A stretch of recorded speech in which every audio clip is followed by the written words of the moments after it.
independent oina natraga party do han akogi freedom oina ngangiba party amada laigiba oitara kadi akoi pulap support tongina giba yaba haitare adubu akoina ya public akoina ya akoi public oina haizarage ko public akoina nungaizagi daba opposition oiro natraga ruling oiro nungaizagi daba party do yaw misa to yaw giba taragadi adu taragadi ai makoida thajaba seng thamdre adu taragadi isama tholak pana phare haibagi sa tuksarak Lok Sabha Mikhan pangthokadouriba numit kun gamani khakta ngaisilakpaga loinana tongan tongan political party na meerep oigadaba sing tapna khanghalakle Ema Leibak kanba haiba ideology da RPI athawale gi meerep oina mathang thaa gi tang taraga mapanda pangthokadouriba Lok Sabha Mikhal asigi thengnaragani haina North East RPI athawale gi General Secretary Maheshwar Thounaojam na lokthokre ngasi Keshampata leibo RPI gi office ta meerep oibagi wafam miyam da fomdokladuna Maheshwar Thounaojam na makha taraduna hai India amadi Manipur ningtamba phanglaba matung party kaya lakre adu party sing aduna makoi gi mikhal gi manifesto da hapkhiba wafam kaya tayurana torfung ngaktani haina mangna fungdoki mahakna makha taraduna mikhal thengnaragani asi mahak party asina ngasi lamdam ase chathariba lan asi matangda mahakna platform kaya da wang ngangba thinglakpa leitri mahakna mikhal asi Ema Leibak kanbagi ideology da thengnaragani haina mahakna makha taraduna fungdoki I tasayna haragati ay no pamsabati ay 1947 da Bharat nil tangre 49 da Manipur se Bharat march tawre ko Manipur se Bharat march tawre di matung da party myam lakre every party lakre aduna party myam lakpa se koi je yengbiyo ba yam lakre hojik se koi development gi wari nati basanari se koi survival and existence question ne losing loya lari se karam kanda nong mai kapakan ne du tawraga lari se wari se kanan indigenous community ne ban wari se sida lari bak sida koi ideology gi aina party ama political activist am waraga shu political ethics laita bane ne khan bi ade karigino hai matam ai party ideology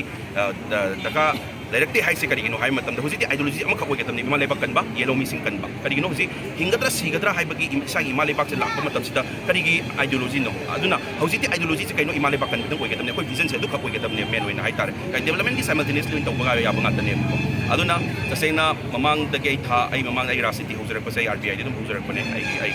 sai aduna ai any ai na thong thinjaba laujaba any ngani ngang ba ai tasena hoji boget ba lakri ba hai ba se ai na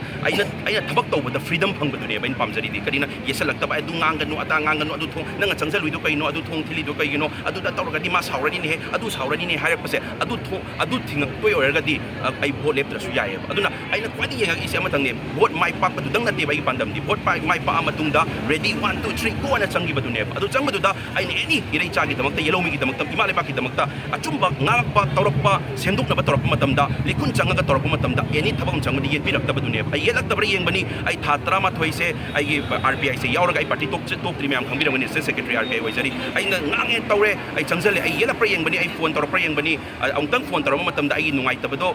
aungtang akhoi national president aungtang di phone tawrak me aina kitang hena ngang matam de si se kitang yengbi ba yagadra hai matam da sar chu du ta dai party to get hai matam da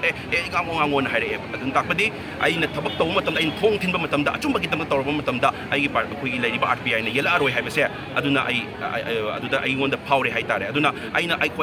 Ema Leibak ki taw matam da aina changjan ba matam da freedom phang na changjan ba ngam ba do adu ka tane yengai ba ai adu da atu kem khande kai no hai matam da akhoi yellow mi sing sina phangam thokpa da phangdi ba right yam wali Ema Leibak se wari banina lariba mayam sina koi wari ba mayam lariba mayam se sida koina changjalaga sengdok padu da akoi gi phajan ba punjan ba tawsila ga di ai gi freedom do phangoi dori bane ba aduna ai hoje ai mayam lok thoksari ai hoje election se thena matam da ai gi sa gi yaujari ba party hana dei su yaujari ba ai gi party RPI dum thengnarani mayam da haise ane dama hoje ki election iran se to ko degi dama da akoi gi MP se election taw do hekta ba degi ama to na thadok se lau ko tamang lau wai da hoje se BJP gi candidate ko do congress gi candidate ko ba adai di atop ama ka sum kan ha ri pau le si matang sida hoje ki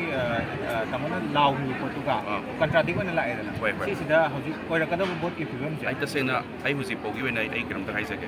ani yeng zabane akoi gi Ema Leibak kangadaba natraga manung sida kumaina semdokpada great takpada singsan mangamgadaba se amatang oina thadok sen haijagi bane in haijagi butopa sida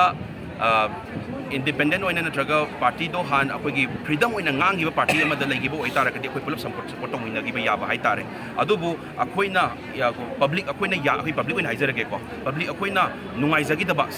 opposition oiro natraga ruling oiro nungaizagi daba party do yaw misa to yaw giba taragadi adu taragadi ai makoida thajaba seng thamdre adu taragadi isama tholak pana phare haibagi sa tuksarak